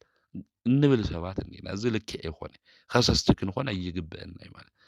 እዞም ሰባት እዚኦም ብለይቲ ናብ እግዚኣብሔር ነነውሑ መሓረኒ ዝብሉ ክኾኑ ህይወቶም የንፈልጡ ንብዙሕ ዘመናት ኣብ ዝሙት ህይወት ዝነበራ ቅዱሳት ኣንስቲ ኢልና እንፅውዕ ንኮን እዩ ልሙሴ ጸሊም ቅዱስ ኢልና እንፅውዖም ንኮን እዩ ብዙሓት ኣብ ሓጢኣት መንደር ነይሮም እግዚኣብሔር ናብ ጽድቂ መንገዲ ንክመፁ ዝገበሮም ብለማዓንቲ እውን ዓመታዊ ክብረ በዓላ ዝኾነ ቅድስቲ ኣትናስያ እያ ብጽድቂ ነይራ ብሓጢኣት ካብ ሓጢኣት ድማ ናብ ጽድቂ ዝመፀት ማለት እዩ ስለዚ የንፈልጥ ማለት እዩ ማርያም ግብፃዊት እውን ክንሪኣ እንተለና ኣቐዲማ ብዘይድሊ እግዚኣብሔር ብዘይፈትኹ ስራሕ ነይራ ድሓር ግን ን40 ዓመታት ኣብ ምድረ በዳ ዮርዳኖስ ኮይና ዝጸለየት እያ እግዚኣብሔር የነጋግራ ዝነበረ ስለዚ ሰባት የንፈልጦም እዚ ቅዱስ መጽሓፍ ኣብ ልዕሊ ማንም ኣይትፍረዱ ዝብል ከይፍረደኩም እንታይ ምዃኖም እኮ ይንፈልጥ ይነጋንኩ ቅዱስ ጳውሎስ ኣቐዲሙ እኳ ኣሳዳዲ እኮ እዩ ነይሩ ድሓር ግን ዝተመረፀ ሃዋርያ ኮይኑ እዩ ማለት ስለዚ ሰብ መወዳእቱ የንፈልጦ እዩ ማለት ስለዚ ደሞ ዓንድ ክብድል ይኽእል ሓጢኣት ክሰርሕ ይኽእል ለይቲ ሙሉእ ነበኸ እግዚኣብሔር መሓረኒ እናበለ እናሰገደ ዝጸልይ ክኾን ይኽእል ስለዚ የንፈልጥ ምስ እግዚኣብሔር ለለዎ ርክብ ሰብ ማለት ንሕና ብደጋዊ ነገር ርኢና ኢና ለሰባት ንፈርድ ስለዚ ኣብዚ ጾም እዚ ኮይና እኳ ኣብ ቤተ ክርስቲያን ልመፁ ኣሕዋትና ንሓትና ትማላው ዝተፈላለየ ህይወት እንፈልጦም ሰባት ንምንታይ እዮም መፅኦም ኢልና ካብ ቤተ እግዚኣብሔር ንክወፁ እንገብር ፈሪሳውያን ክንኾን ይግበአና ፈሪሳውያን ባህሪኦምና ህይወቶም እዚ እዩ ነይሩ ንባዕሎም ክነኽእዎ ዘይደልዩ ነገር ሁሉ ንሰባት ፈጽምዎ ስርሑ ዝብሉ ዝነበሩ ናይ እግዚኣብሔር ቃል ኣብ ክዳውንቶም እናፅሕፉ ጥቕስታት ኣብ ክዳውንቶም እናፅሕፉ ጽቡቕ ዝኾነ ክዳውንቲ እናተኸደኑ ነገር ግን ኣብ ናብ ሙሴ ወንበር ተቐሚጦም ናብ ሙሴ ሕጊ ዘይፈጽሙ ከም ሙሴ እውን ዘይኾኑ ሰባት እዮም ክርስቶስ እውን ኣብ ማቴዎስ ወንጌል ምዕራፍ 22 ክወቕሶም እንተሎ ንምልከት ኢና ማለት ስለዚ ከም ፈሪሳውያን ዝበለ ልቢ ዝተዓበየ ንሰባት እውን ካብ ቤተ ክርስቲያን ዘግልል ክንኾነ ይግብአና ይባል ሰባት ናብ ቤተ ክርስቲያን ክመፁ ተለው ደስ ክብለና ይግባእ ሓደ ሰብ ክምለስ እንተለኩ ብመላእክቲ ዓለም እኮ ዓብይ ሓጎስ ከም ዝኾን ቅዱስ መጽሓፍ ይነግረና ንሕና ግን ሰብ ክመጽእ እንተሎ ትማል ሃምዚ ኢኻ እዚ ሓጢኣት ኢና ንጽብጽብ ኣምላኽና ንሱ እግዚኣብሔር እኮ ሓጢኣትና ይጽብጽብ ይቅር በለኒ በዲለ እየ ክንብሎ እንተለና ሓጢኣትና ኩሉ ይድምስሰልና እዩ እሱ ንጹህ ባህሪ ቅዱስ ኣምላኽ እዩ ስለዚ እግዚኣብሔር ኣምላኽና ቅዱስ ከም ዝኾነ ንሕና እውን ብቅድስና መንገዲ ክንጓዓዝ ይግብአና ማለት እዩ ስለዚ ብዝተሰበረ ልቢ ኮይኖም ኣብዚ ፍልሰታ ጾም እዚ እግዚኣብሔር ኣምላክ መሓረና ኢሎም ንስሓ ኣትዮም ንዝመፁ ኣሕዋትናና ኣሓትና ዋላ ንስሓ ይእቶም ብዚ ጾም እዚ ገይሩ እግዚኣብሔር ልቦም ተመሊሱ ንስሓ ንክኣትው ክገብሮም ይኽእል ስለዚ ክመፁ እንተሎ ብፍቕሪ ክንቕበሎም ይግብአና እምበር እዚኣ ኣይትፈልጥያ ኢድኺ እዚ ትፈልጦ ኢድኻ ክንብል ኣይግብአናይ ማለት ኣብ ቲክቶክ እውን ኣሕዋትና ሓትና ትማል ነደረፉ ነጨፈሩ ክኾኑ ይኽእሉ እዮም ሎሚ ግን መዝሙር ገይሮም ክመሃሩ እንተለዉ ንምንታይ ከምዚ ገይሮም ኣይ ተመሊስካ ነጋላኡ ክትኣት ተመሊስካ ላኡ ክትኣቱ ኢልና ክነስንፎም የብልናይ ማለት እዩ ስለዚ ከምዚ ዝገብሩ ኣሕዋትና ክነበረታትዖም ምክንያቱ ከምዚ ብምግባሮም እግዚኣብሄር ቅዱስ መንፈሱ ናብኡ ልኢኹ እግዚኣብሄር ኣምላኽ ክምልሶም ስለ ዝኽእል ናይ እግዚኣብሄር ስራሕ እውን ስለ ዘይንፈልጥ ሰባት ክነዳኽሞም የብልናይ ማለት እዩ ስለዚ በዓልና ስለ ዘይከኣልና እቶም ሰባት እሶም ግን ክምለሱ ስለ ዝከኣሉ ናይ ሰይጣን መልእክተኛታት ኮይና ዝተግባር ዝካብ ንፍጽም እየ ክብለኩም ምክንያቱ ቲክቶክ ኣሕዋትና መዝሙር ክኸፍት ነይረ ትምህርቲ እውን መንፈሳዊ ንክመሃሩ ክገብር ነይረ ነገር ግን ትማል ኣነ ናይ ደርፍና ካሊእ ህይወት እዩ ዘለኒ ስለዚ ከመይ ኢሉ ቲክቶክ ይሃምኡ ክገብር ይኽእል ኢለን ዝሳቀቃ ኣሕዋት እኒአው ዝሳቀቁ ኣሕዋት እኒአው ግድ የብልናይ ብመንፈሳዊ መንገዲ ኩሉ ሻዕ ጠጠው ዝበለ ከይወድቕ ይጠንቀቕ እዩ ዝብል ቅዱስ መጽሓፍ ኩልና ጻዲቅ ጻዲቅ ንጫወት ለለና ህይወትና ተልፍተሽ ብዙሕ ነገር እኒአው እዩ ማለት እግዚኣብሄር ብምሕረቱ እዩ ጠጠው ኣቢልና ናግዚኣብሄር ቸርነት እዩ ጠጠው ኣቢልና ናግዚኣብሄር ፍቕሪ እዩ ጠጠው ኣቢልና በዲልና ሓጢኣት ሰሪሕና ንሱ ይቅር ስለ ዝበለና እዩ ወገናተይ ዘይበደል ሓጢኣት ዘይሰርሕ የለይ ጻዲቅ 7,000 ይወድቕ 7,000 ይላዓል ዋና መልዓሊ ብንሳ መንገዲ ምጓዓዝ እዩ ብብዳልና ሓጢኣት ምስራሕና እንድሕር ፈሊጥና እሱ እዩ ዝደሊ እግዚኣብሄር ኣምላኽ ስለዚ ብቲክቶክ ብልተፈላለየ ማሕበራዊ ሚድያ ክንጥቀም እንተለና ኣብዚ ጾም ክኾን እንተሎ ናብ መንፈሳዊ ኣገልግሎት መንፈሳዊ ህይወት ክንመጽእ እንተለና ኣሕዋት ግን ላፍቲ ህይወት እሱ ልክኣቱ ዕንቅፋት ክንኾን የብልናይ ብመንፈሳዊ ኣገልግሎትና ህይወት ድማ ክንመላለስ እንደሊ ሁሉ ልብና ህይወትና ሁሉ ዝፈልጥ ኣምላኽና ቅዱስ እግዚኣብሄር እሞ ግድ የብልናይ እቲ መንፈሳዊ ኣገልግሎትና ህይወትና ሁሉ ክንቅጽለሉ እዩ ዝግበአና ስለዚ እዛ ሰበይቲ እዚኣ ከሰስታ ብዙሓት እዮም ነይሩ ክኸስዋ ብእምኒ ክቐጥቅጥዋ እዎ ሙሴ ሃምልወሎ ንስኻትኩም እውን ከምኡ ግበሩ ይኾነ ኢልዎም ክርስቶስ ከምኡ እዮም ተጸብዮም ነይሮም ንሳቶም ነገር ግን ጎይታ ንሱ መድኃኒት ኢየሱስ ክርስቶስ በደል ዘይብሉ ሓጢአት ዘይብሉ ነዚኣ እንታይ ግበራ ብእምኒ ይቐጥቅጣ ብእምኒ ይውቃዓ ኢሉ ጎይታ ተናገሩ ስለዚ ሓጢአት በደል ዘይብልና መን እዩ ንሕና ከሰስቲ ዝገበረና ንሳቶም ተኸሰስቲ ዝገበሮም ንሳቶም ክብድሉ ሓጢአት ክሰርሑ ተለው ስለልተረኸው ንሕና ስለለይ ተረኸብና ድዩ ስለዚ ንኹልና ሃም ንብድል ኩልና ሓጢአት ሃም ንሰርሕ ፈሊጥና ይቅር ዝብለና ዝምሕረና ኣምላኽና ቅዱስ እግዚኣብሄር ብምሕረቱ ብቸርነቱ ለኩልና ሓጢአትና ይቅር ይበለና ፈረድ ካብ ምዃን ድማ የውፅአና ንሰው ክንፈርድ እንተለና ነጋንጎ ድማ ዝፈርደልና ንሱ ቅዱስ ኣምላኽ እግዚኣብሄር እዩ ስለዚ ከምኡ ክብል እንተሎ ሕሊንኦም ወቂስዎም ካብ ዓበይቲ ጀሚሮም እዩ ሳውቶም ዳሕረውት ኩሎም በብሓደ ወፂኦም ኸዱ በደል ዘይብሉ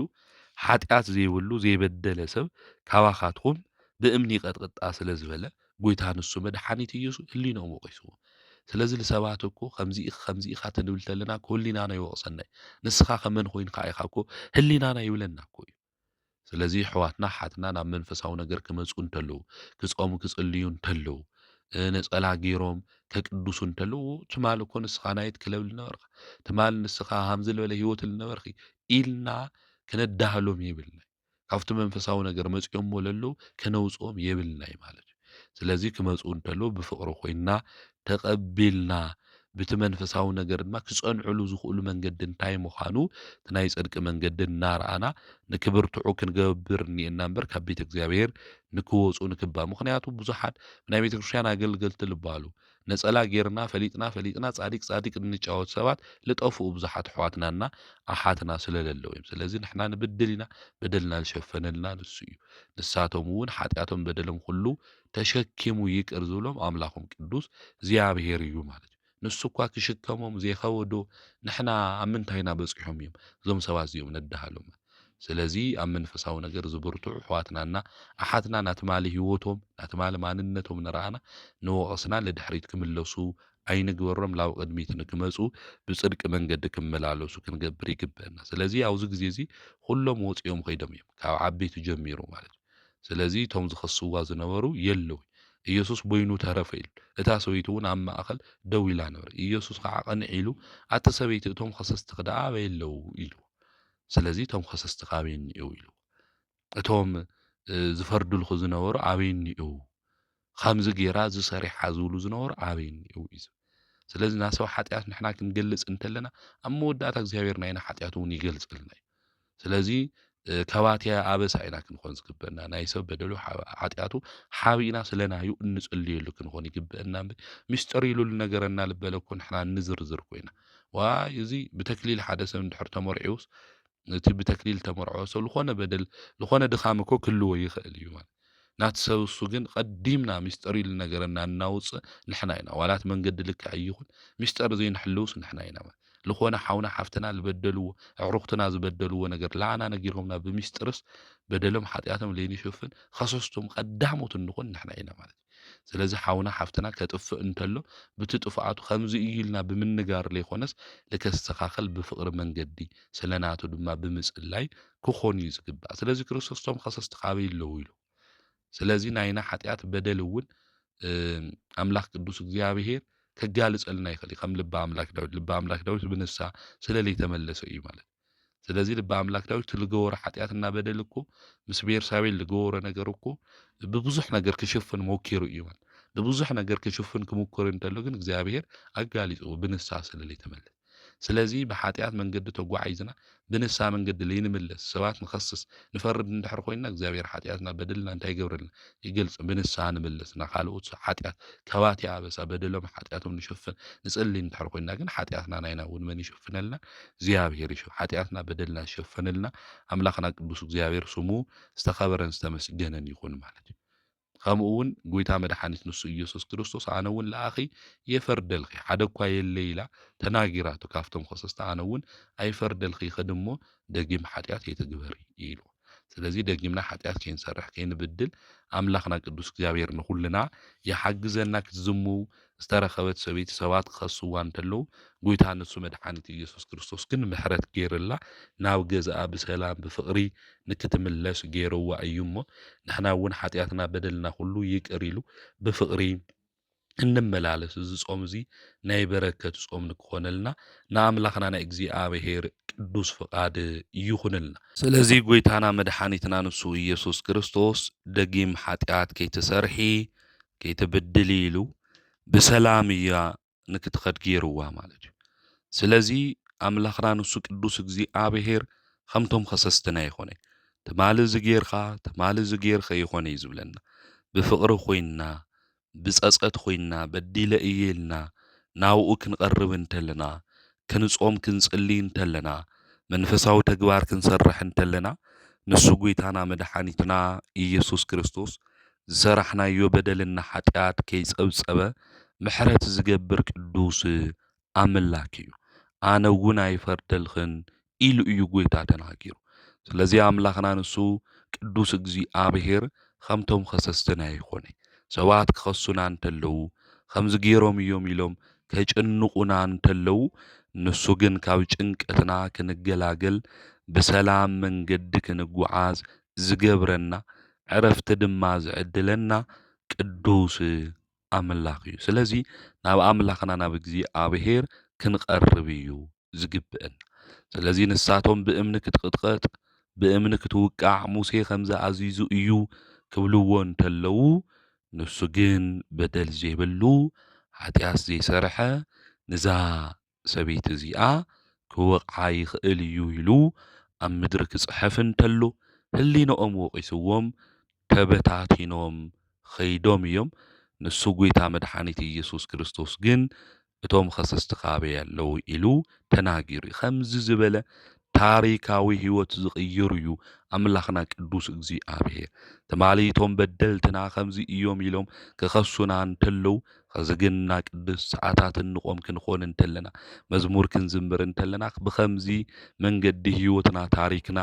ከሰስትና ካብ ዝግረሙ ታሪክና ኩሉ ዝቕይር እዩ ኣምላኽና ቅዱስ እግዚኣብሔር። أنا بدي لإيه حتى الصريحية ناوك قرب يجبئني لنا بتسفى مقراص ببجنا من قدي كنقو عزن تلنا سيد أنا ما أقلعاتيو خملي نربح واقهم لي ولنا ينقرنا مو كاو እግዚአብሔር أملاخنا يفل علينا قنا أملاخنا نسو قدوس እግዚአብሔር بدلنا سواتك وخصيصهم ناو كمسونا انتلو محرت سقبر لنا قدوس أملاخ تمال زموت نقبر نيرنا كنخون نخلينا تمال أو رخصة من قد نيرنا كنخون نخلينا تمال أو نايت كلو هيوت الناس خرنا زيد اللي تقوار حتى النافس أمنا كنخون نخلينا ناو كنمس انتلنا محرت سقبر لنا بفقري عينو دما زملكتنا ቅዱስ አምላኽ እዩ አምላኽና እግዚአብሔር ስለዚህ በዲል ኃጢአት ገይር ላው ቀርብ የብለይ ኢልና ካኡ ክንረሐቅ ለይኾነስ በደልና ኃጢአትና ፈሊጥና ዝሕክምና ዘድሕነና አምላኽና ቅዱስ እግዚአብሔር ምዃኑ ፈሊጥና በአቦታትና ቅዱሳን እግር ድማ ዝተተክኡ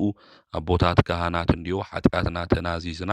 ናብ አምላኽና ናብ እግዚአብሔር ክንቀርብ ይግበአና ከዚ ቅዱሳን ኢልና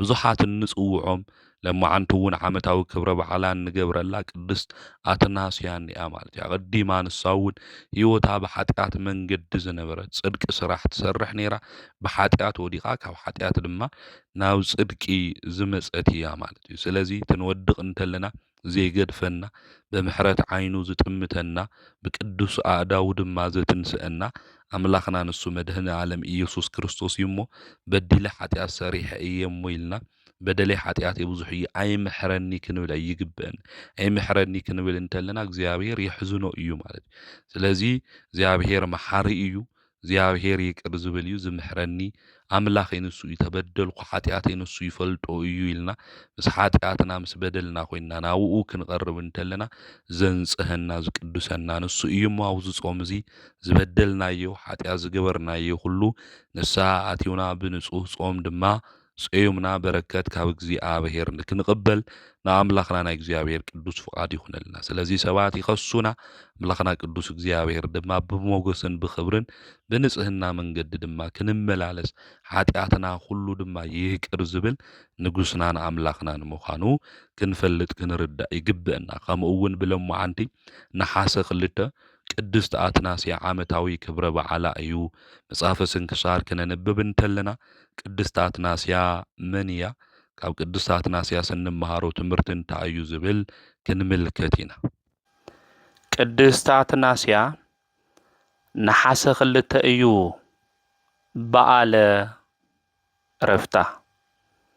ቅድስት አትናስያ ወለዳ በዓል ጸጋታት ዮም ኔሮም ናይ አትናስያ ወለዳ ድሕሪ ዝተወሰነ እዋን ይዓርፉ አትናስያ ድማ ናይ ወለዳ ሃፍቲ ትወርስ እዚ ናይ ወለዳ ሃፍቲ እዚ ምስ ወረሰት ድማ ንእኩይ ተግባር ይኾንቲ አውዒላቶ ምስ ባዕላ ተነጋጊራ አጋይሽና ተቀበለት ነድኻታት እናመገበት ናይ ጽድቅ ስራሕ ክትሰርሕ ከም ዘለዋ ድማ ሓሰበት ንሕና ብዘለና ገንዘብ ኃጢአቲና እንሽምተሉ እንገዝእሉ እዛ አዶ እዚኣ አትናስያ ግን ብናይ ወለዳ ገንዘብ አጋይሽና ተቀበለት እግሮም እናሓጸበት ካብ ድኻሞም እውን እናዕረፈት ትምግቦም ነበረት ካብዞም ናብ ገዝኣ ዝመጹ አጋይሽ ናይ ገዳም አቦታት ኔሮም እዮም እዚ ሰናይ ተግባር እዚ ክትገብር እንተላ ድማ እቶም ናይ ገዳም አቦታት ድማ ደስ ይብሎም ነበረ ብሰናይ ተግባራ ድማ ይሕጎሱ ነበሩ ካብ ዕለታት ሓደ እዋን ግን አትናስያ ዝመኽርዋ ጽቡቕ ዘይኾኑ ሰባት ምስኣ ነበሩ ምስኣ ኾይኖም ድማ ሰናይ ተግባር ኣይመኽርዋን ነይሮም ብዙሓት ሰባት ናብኣ እናመፁ እኩይ ተግባር ንክትፍጽም ዘይድሊ ነግባር ንክትገብር ድማ ይመኽርዋ ነይሮም ኣተናስያ ድማ ልባ ተሸርሽሩ ብናዮም ሓሳብ ድማ ተስማዕምዐት ኣተናስያ ናይ እግዚኣብሔር ተግባር ሰናይ መፍጻም ገዲፋ ኣብዚሓ ኃጢአት ድማ ትፍጽም ነበረት ናይ ሓደ ሰባት ህይወት እውን እኮ ከምዚ ኮ እዩ ዝመስል ወገናተይ ሰናይ ነገር ንገብር እሞ ሰይጣን ድማ መሊሱ ብኃጢአት የውድቕና ኣተናስያ እውን ጽቡቕ ተግባር እያ ትፍጽም ነይራ ሰናይ ነገር እያ ትሰርሕ ነይራ ነገር ግን ሰባት ሕማቕ ነገር መኺሮማ ብናዮም ምኽሪ ብናዮም ስራሕ ብናዮም መንገዲ ምኻድ ጀሚራ እንደሻዕ ይኾን ጽቡቕ መንገዲ ሒዝና ኢልና ክንጓዓዝ እንተለና ዕረኽትና ብዝመኾሩና ሰባት ብዝበሉና ናይ ጥፍኣት መንገዲ ዝኸድና ኣተናስያ ኣብዚሃ ኃጢአት ትገብር ንእግዚኣብሔር ድማ ኣሕዚናቶ ብሕማቕ ስርሓ ብዝረኸሰት መንገዲ ትኸድ ነበረት እዚ ተግባራ እዚ ኣብ ኣስቄጥስ ገዳም ዝነብሩ ቅዱሳን ኣቦታት ድማ ሰምዕዎ ብጣዕሚ ድማ ሓዘኑ ንቅዱስ ኣቦና ዮሐንስ ሐጺር ድማ ኸምዚ ኢሎም ተዛረብዋ ኣቐዲማ ናብ ገዝኣ ክንኸድ እንተለና እግራ ሓጺባ ምግቢ ተብልዕና ዝነበረት ሰናይ ተግባር ድማ ትፍጽም ዝነበረት ኣትናስያ ኸዚ ግን ኃጢአት እናሰርሐት እናበደለት ንእግዚኣብሔር ትሕዝነላ ስለዚ ንእግዚኣብሔር ትሕዝኖ ስለ ዘላ ንስኻ ድማ እዛ ነብሲ እዚኣ መልሳ በልዎ እዛ ነብሲ እዚኣ ድማ ክትምልሳ ይግብእካ ምኸራ ድማ በልዎ ንሱ ድማ ትእዛዝ ኣቦታት ስለ ዝኾነ ንስኻትኩም ብጸሎትኩም ሓግዙኒ ኢሉ ናብ ኣትናስያ ትነብረሉ ከተማ ድማ ኸደ ቅዱስ ዮሐንስ ሐጺር ናፍታ ከተማ ሳ ድማ በጽሐ ኣፍታ ከተማ ሳ በጽሑ ናብ ገዝኣ ድማ ምርሐ ናብ ገዝኣ ምስ ኸደ ድማ ኣብ በሪ ኾይኑ እንታይ ደሊኻ ኢሉ ዝሓትት ሰብ እኒኦ ስለዚ እምበይት ክእየ ደልያ ኢሉ ቅዱስ ዮሐንስ ሐጺር ድማ ተናገረ ከምዚ ኢሉ ኣባ ዮሐንስ ሐጺር ክናገር እንተሎ ኣተናስያ ድማ ዝረኸሰ ተግባር ዝፍጽም ሰብ መሲልዋ ኣልጋ አንጺፋ ተመለኺዓ እተወለቱ ንሱ ድማ ናብ ውሽጣ ኣተወ ምስኣ ድማ ተቐመጠ ርእሱ ዘንበለ ኣቢሉ ድማ በኸየ ንምንታይ ትበኪ ኣለኻ በለቶ ዲያብሎስ ሰይጣን መጫወቲ ክገብረክ እንተሎ ተመልከትኹ ብዚ ተግባርኽ እዚ ድማ እግዚኣብሔር ሓዚኑ እዩ ናይ ቀደም ተግባርኽን ሰናይ ስራሕኽን ገዲፍኺ ኢኺ ንምንታይ እግዚኣብሔር ኣሕዚንኽዮ ኢሉ ተናገረ ወገናተይ ብሕማቕ ኃጢአት ስራሕና ብዝረኸሰ መንገዲ ምኻድና ንእግዚኣብሔር ክንደሻዕ ኣሕዚንናዮ ንኾን እንደሻዕ ንእግዚኣብሔር ኣምላኽ ብናዩ መንገዲ ስለዘይኸድና ብዝቐንዐ መንገዲ ስለዘይኸድና ብኃጢአት መንገዲ ባሕሪ ስለዝሓመስና እንደሻዕ ኣሕዚንናዮ ንኾን ወገናተይ ናይ ቀደም ተግባርኺ ገዲፍኺ ኢኺ ኢሉ እዩ ተናጊርዋ ናይ ቀደም ስራሕና እና ተግባርናኮ ገዲፍና ኣብዘ የድሊ ቦታ ዝተቐመጥናኮ ብዙሓት ኢና ወገናተይ ተማሊ እና ቅዱስ ዝነበርና ተማሊ ውዳሴ ማርያም ክነንብብ ትርጉም አንድምታ ድማ ክንሰምዕ እንጎይ ዝነበርና ዝበርታዕና ዝነበርና ከዚ ግን ናይ ጸሎት መጽሓፍና ዓጺፍና ኮፍ ዝበልና ናይ ቀደም ፍቅርና ዝሓደግና ብዙሓት ኢና ወገናተይ ተማሊ ልክነ ቅዱስ ናብ ቤተ ክርስቲያን ኣጋርና ዝጎያ ዝነበራ ሰዓታት ክንቆም ክንኸድ ዝነበርና ኣጋርና ከዚ ግን ናብ ካሊእ ቦታ ዝኸድ ዘለዋ ኣጋርና ብዙሓት እየን ወገናተይ ተማሊ ልክነ ምጽውት ኢድና ዝፈጥና ዝነበራ ከዚ ግን ናይ ቀደም ፍቅረን ረሲዕን ተግባረን ሓዲግን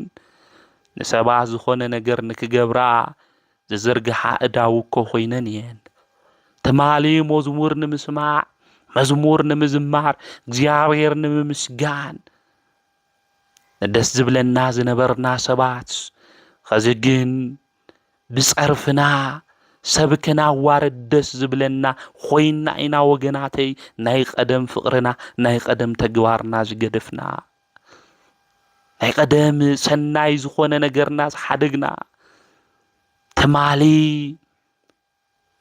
ንጾም ዝበርታዕና እስካብ 9 ሰዓት ነቅዱስ ዝነበርና ከዚ ግን ጾም የድሊ እዩ የየድሊ ዝጾም ዝና ካህናት ይኾነ ኢልና ጾም መከራኸር ዝገበርና ብዙሓት እኮ ኢና ወገናተይ ተማሊ ንሕዋትና ሓትና ንጸሎት ንክብርትዑ ተልዓሉ ተንስኡ ለጸሎት እንብል ዝነበርና አቀድሱ እንብል ዝነበርና ጾሙ ጸልዩ ስገዱ እንብል ዝነበርና ከዚ ግን ኣብ ዓራትና ኮይና ቪድዮ እናረኣና ኣብ ቲክቶክ እናወዓልና እስክሎር እንገብር ብዙሓት እኮ ኢና ስለዚ ክነስተውዕል ልቢ ክንብል ይግብእና ቅዱስ ዮሐንስ ሓፂር እውን ዝነገራ እዩ ናይ ቀደም ተግባርኺ ገዲፍኺ ኢኺ ስለዚ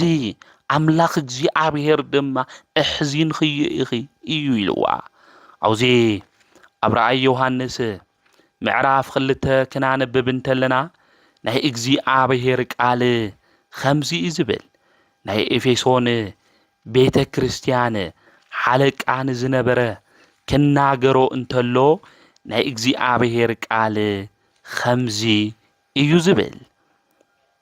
ነታ ቀዳመይቲ ፍቅርኻ ስለ ዝሓደግካያ ዝነቕፈካ ኣለኒ እታ ዝቀደመት ፍቅሪ ተግባርካ ስለ ዝገደፍካያ ዝነቕፈካኒ እኒሉ ኣብ ራእይ ዮሐንስ ምዕራፍ 2 ቁጽሪ 4 ይነግረና እቲ ዝቀደመ ፍቅርና ክንገድፍ እንተለና ወገናተይ እግዚአብሔር ባባና ይሓዝን ዝነቕፈካኒ እኒሉ ድማ እግዚአብሔር ይነግረና ተማሊ ንዝማሬ መዝሙር ንክንዝምር ኢድና ዘጣቕዕ ዝነበረ ንእግዚአብሔር ምስጋና ዓዊልና ንዝምር ዝነበርና ንእግዚአብሔር ምዝማር ሓዲግና ኣብ ሳዕስዒትን ኣብ ደርፍን ዓለም ዝተዋሓጥና ብዙሓት ኢና ስለዚ ዝቀደመ ፍቅርና ረሲዕና ኢና ክነስተውዕል ልቢ ክንብል ይግብእና ብሓጢአት ብርኩሰትና እግዚአብሔር ክንሕዝን ይግብእና ብጽድቂ ስራሕና ብሰናይ ነገርና እግዚአብሔር ናባና ንክቀርብ ምሕረቱ ሰላሙ ምእንቲ ክህበና ክንገብርኒ እና እምበር ሓጢአትን በደልን እናገበርና ካባና መንፈስ እግዚአብሔር ክርሕቕ ክንገብር ይግብእና ስለዚ ቅዱስ ዮሐንስ መጺኡ ናብ አትናስያ እግዚአብሔር ሕዚንኽዮ ናይ ቀደም ተግባርኺ ገዲፍኺ ድማ ኣባ መንዝርነት መንደር ተቐሚጥኺ ኢኺ ብዚ ተግባር እዚ እግዚአብሔር ሓዚኑ ስለዚ ልበኪ ዘለኹ ኢሉ መለሰላ ኣሕዋትና ክወድቁ እንተሎ ኣሓትና ክወድቁ እንተለው ሰይጣን ከሽንፎም እንተሎ ካብ መንፈሳዊነት ክደኽሙ እንተለው ስለናቶም ንበኪ ደንኾን ስለናቶም ንሓዝን ደንኾን ካብ እግዚአብሔር ገዛ ስለ ዝረሓቁ ጸሎት ምግባር ስለ ዝገደፉ ብዓለም መንፈስነት ስለ ዝተተሓዙ ስለ ሕዋትና ዝወድቁ ዝደኸሙ ንጽሊን ኾንዶ ስለናቶም እናበኸና ናብ እግዚአብሔር ቃልና ናስምዕ ደንኾን ወይ ስለኦም ዳውን ንምግባር ኢና ናይ ቀደም ዝነበረ ታሪኮም እናምጻና ንስኻኮ ከምዚ ኢኻ ነርካ ድሩኡለ ኣበይ ክትበጽሕ ነርካ ኢኻ እናበልና ነዳኽሞም ንሙክር ታይና ንገብር ንኾን ቅዱስ ዮሐንስ ስለነበራ ሰናይ ተግባር ከዝግን ዘለቶ ሕማቕ እኩይ ተግባር ልክዕ ይኾንኺ ናብ ናይ ቀደም ሰናይ ተግባርኺ ተመለሲ ዝኸዚ ሒዝኽዮ ዘለኽ መንገዲ ምስ እግዚኣብሔር ዘራኽበኪ ይኾነን ስለዚ ኣስተውዕሊ እናበለ እናበኸየ ይመኽራን ይግስጻን ይምልሳን ድማ ነበረ ናይ እግዚኣብሔር ቃል ድማ ይነግራ ነበረ እግዚአብሔር መሐሪ ምዃኑ እግዚአብሔር ይቅርታ ዝገብር ጎይታ ምዃኑ ይነግራን ይምዕዳን ድማ ነበረ ንሕና ሰባት ክወድቕ እንተለዉ ብውድቀቶም ዲና ንመጻድቕ ብውድቀቶም ዲና ንቕልድ ወይ ስለ ዝወደቑ ሓወይ ደኺምካ ሓወይ ብመንፈሳዊ ነገር ዝሒልካ ሓፍተይ እውን ብመንፈሳዊ ነገር ዝሒልኺ ስለዚ ሓይሊ ክብ ዝኽእል ክርስቶስ እዩ እሞ ናብኡ ተጸጊዒ ሓይሊ ብዝህበኒ ብክርስቶስ ኩሉ ክኽእሎ እየ ከም ዝበለ ቅዱስ ጳውሎስ እቲ ደኺምናዮ ዘለና መንገዲ ከብርትዕና ዝኽእል ሓይሊ ዝህበና ንሱ መድኃኒት ኣምላኽና ኢየሱስ ክርስቶስ እዩ እሞ በርትዒ ኣብኡ ተደገፊ ዓጆኺ መውዳቕ ዘሎ እዩ ነገር ግን ንተንስእ ጻዲቕ 7,000 ይወድቕ 7,000 ድማ ይትንስእ ምትንሳእ እዩ ብመንፈሳዊ ክርስትና ኢልና ዶ ንመኽሮም ኣለና ንኾን ስለዚ ምስትውዓል የድሊ ቅዱስ ዮሐንስ ኣፂር እውን ኣትናስያ ክትምለስ ይመኽራን ይግስጻን ነበረ እሳ እውን ብጣዕሚ ደንጊጻ ተንቀጥቂጣ ከምዚ በለቶ ተተመሊሰ እግዚአብሔር ምሕረት ይገብረለይ ዶ ይቅርታ ይገብረለይ ዶ በለቶ ንሱ እውን ንስሓ ኣትዩኺ ናት ክገብረልኺ እዩ ናይ ምሕረት ኣቦ ስለ ዝኾነ ምሕረት ዝገብረልኺ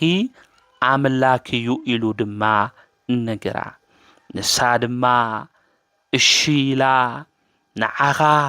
ክኽተለካ እየ ምሳኻ ድማ ክኸድ እየ ንሱ እንድሕር ተቐቢልኒ ኣነ ዓውዚ እንታይ እኒአኒ ኢላ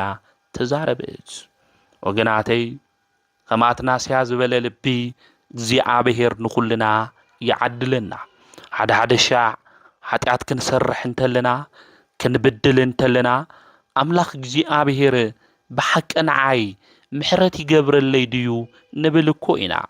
ግን ኣምላኽና ቅዱስ እግዚኣብሔር ንኹልና ምሕረት ዝገብር ኣምላክ እዩ ናይ ምሕረት ጎይታ እዩ ናይ ፍቕሪ ኣቦ እዩ ብምሕረት ዓይኑ ብፍቕሪ ዓይኑ እዩ ንደቁ ንፍጥረቱ ንዓና ዝምልከተና ናትናስያ ቃሉ ሰሚዓ ናይ ኣባ ዮሐንስ ሓፂር ቃሉ ሰሚዓ እቲ ዝዘረአላ ናይ እግዚአብሔር ቃል ድማ ኣብ ልባ ጽላት ሕዲራ ንሱ ምሕረት ዝገብረለይ ተኾይኑማ ንዓኻ ክኽተለካ እየላ ገዝኣ ከይዓፀወት ንብረታ ሃፍታ ከይበለት ካብቱ ዝነበረቶ ናይ ርኩሰት መንደር ወፂኣ እያ ንሕናኸ ብዙሕ ግዜ ናይ እግዚኣብሔር ቃል እኮ ይነግረና እኮ እዩ ኣቦታትና መምህራን ይነግሩና ሊቃውንቲ ይነግሩና ቤተ ክርስቲያን ዕለት ዕለት ቃል እግዚአብሔር ትምግበና እያ ናይ እግዚአብሔር ቃል ሰሚዕና ካብ ጸልማት ባርነት ናብ ብርሃን መንገዲ